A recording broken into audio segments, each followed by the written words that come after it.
น้องสาวมันใจป่ะเต้นซิมหายใจเต้นซิมหายใจความมั่นใจเต้นซิมไหนคะน้องสาวกิฟซี่ทนดีจ้าครับการสบายดีเนาะวันนี้50มันมีปืนโซ่สาวเนาะคือปืนของเราเนาะมีวิธีการใส่ดูเนาะเนาะเดี๋ยวยิ่งหนีได้ป่ะเอาตัวใดมีนักร้องว่าโบราณแน่นอนเนาะโอ้ยลองก่อนเลยยิงบนกระดอกยิงกระบอกเดี๋ยวเอาความมั่นใจก่อนดิเดี๋ยวโซ่ผู้สาวดิเนี่ยฮะเอาไหมทุกอย่างมันมีการผิดพลาดใส่กองละพันเนาะตกไปแล้วตกโซ่อีกเข้าวันเดี๋ยวนี่คือสตีฟรอบที่2เนาะ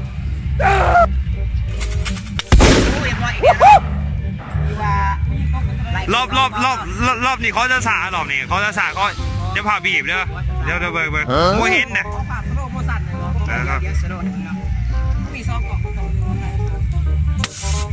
ลบมึงอย่าเฮ็ดลิ้นนะเดี๋ยว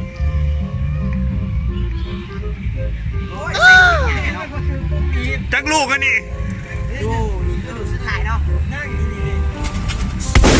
โอ้ยแตกหนึ่งโอเคคือวันยิงแป๊บเดียวแป๊บสี่นะเปลี่ยนใหม่ทีเอาวะ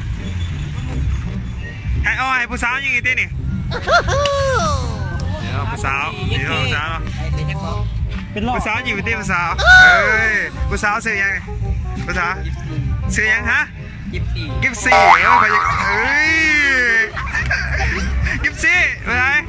กิฟซี่คอยซื้อฮันนี่นะบอคอยอยู่ไงกิฟซี่นะสมัยผู้สาวได้ยังในวันนี้น้องเอ้า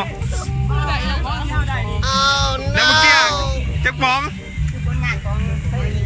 ลงทุน10,000ได้นำเกี่ยวโลเนี่ย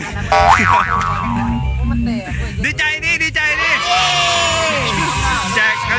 เล็กหน่อยแล้วก็ละปองคนละปองผู้สาวนี่ผู้สาวนี่ให้น้องสาวนี่ผู้สาวกิฟซี่ให้กิฟซี่ดิกิฟซี่มีแฟนหรือว่ากิฟซี่โสดกิฟซี่โสดด้วยพ่อเนาะพักเบอร์ได้เบอร์พักมีเบอร์มีแอปมีไลน์บอกมีเฟซบอกเดี๋ยวจะขึ้นไหนเนาะแจกบัฟเนี่ยขอบัฟเนี่ยฮะบอกได้ยินสาวกิฟซี่สนดีขออีกข้างน้องสาวกิฟซี่สนดีจ้าเอาไปตั้งเลยฮะเดี๋ยว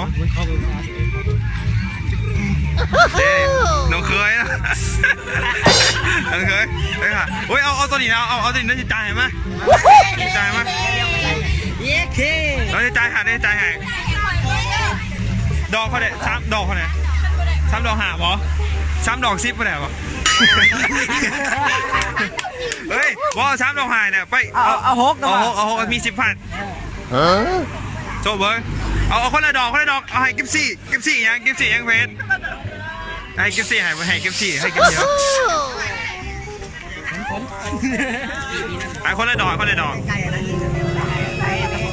อย่าได้โหลดตามโซ่กำหัวจะเป็นดิจิตาเอา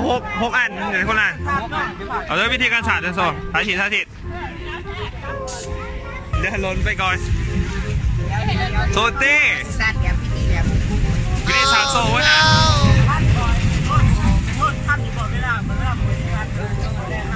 ทานเอาแบบธรรมดากันเลยนะเมฆาเขาเรียกเบิร์กยังไม่ชันหรือเปล่าชันรักหนอเลยเอาเลยโซโหเอาตีโอ้ไหนหนึ่งโซ่Nope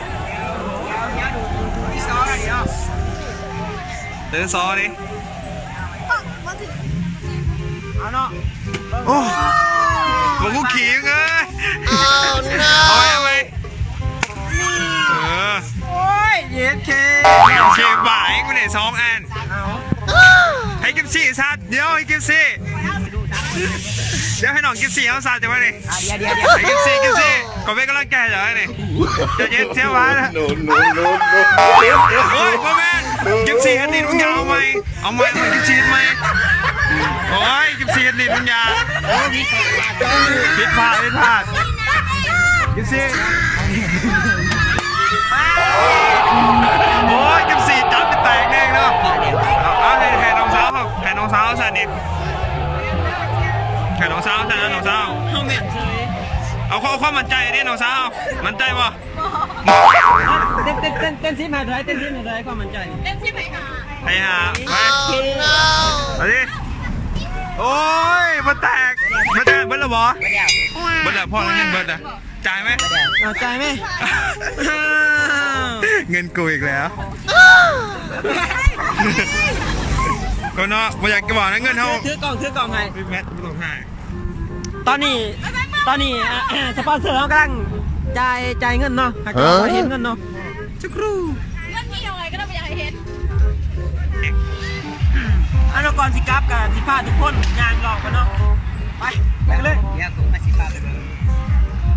การยิงปืนเนาะ สิพาไปเบิ่งผู้สาวเนาะ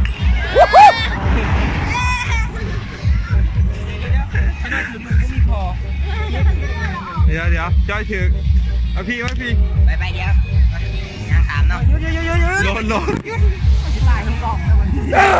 มันแกจะบานได้เนี่ย ผมจะอยู่บ้านได้เอส ซื้อยังไง นี่นี่ นี่คือเพื่อนพอเนาะ เขาไปเบิ่งเฮ้ย เอาบ้านขามทางเนาะห้อนจะแรงประวัติเนาะตามคีไดเดอร์เนาะจะว่านี่ ไปเริ่มพี่น้องข้าวที่5ที่มาลงเนาะมีรถมาทา5เลยเนาะ เดี๋ยวภาษามาหนาวเลย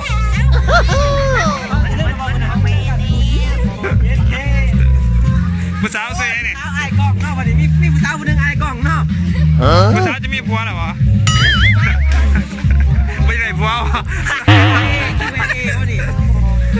นี่คือสาวบ้านไหนพี่เนาะสาวโสดเนาะมีเฟซเนาะ สาวที่2อยู่เนาะสาวที่2 ขอวามเนี่ย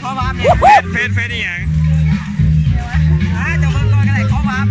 ว้าวก็ได้เดี๋ยวจะขึ้นแห่ ว่าซีนพามาภาษาอังกฤษ โอเคเดี๋ยวขึ้นแห่เนาะเฮ้ย เดี๋ยวเขาเด้อ ขึ้นภาษาเลยหยอกภาษาที่ อยากเจอตำรวจต้องไปที่โรงพักถ้าอยากเจอที่รักทักมาผมได้ทุกวันนะครับ ไปแล้วก่อน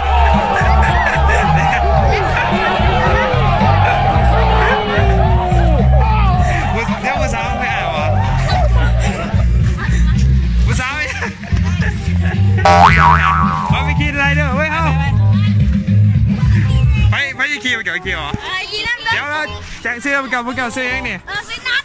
สิเซา พวกเก่ามากหนึ่งเกมนะ เก็บสิไป เดี๋ยวว่ากันสี่แล้วว่าเนาะ ได้สิทางมาผิดนะ เก็บสิสุด เอาสำหรับวันนี้ก็สิได้จบคลิปเพียงเท่า เดี๋ยว นี้ ตอนนี้เนาะเดี๋ยวพวกเรา กันมาหากกันอย่าลืมกดไลค์ คลิปหน้าเดี๋ยวผมว่าสิคลิป ให ให ม่ ม่เนาะเดี๋ยวผู้ได้มาคลิปนี้ก็ฝากกดไลค์กดแชร์กด Subscribe เพื่อติดตามพวกเราอีกต่อไปเนาะเดี๋ยวคลิปนี้เพียงเท่านี้ก็เนาะ